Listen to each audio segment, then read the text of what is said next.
However, what isn't talked about is how a competition-based economy invariably leads to strategic corruption, power and wealth consolidation, social stratification, technological paralysis, labor abuse, and ultimately, a covert form of government dictatorship by the rich elite.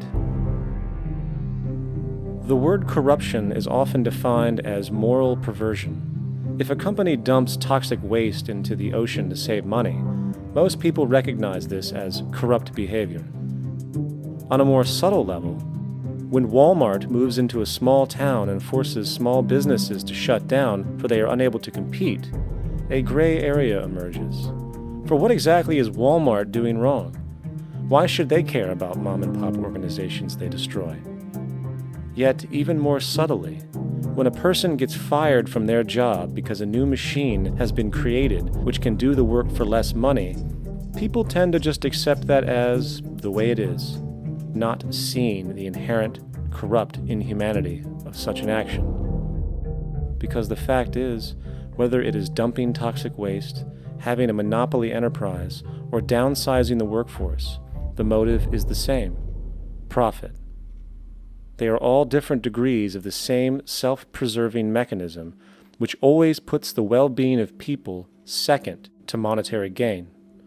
Therefore, corruption is not some byproduct of monetarism. It is the very foundation.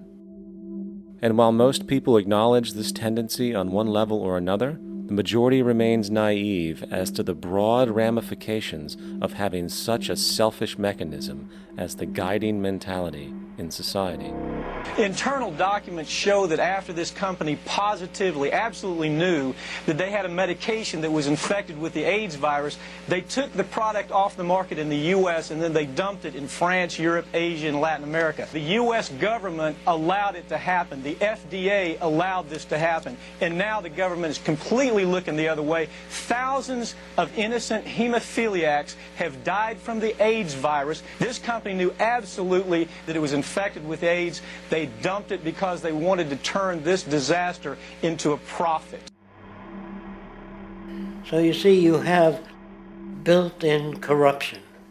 We're all chiseling off each other, and you can't expect decency in that sort of thing.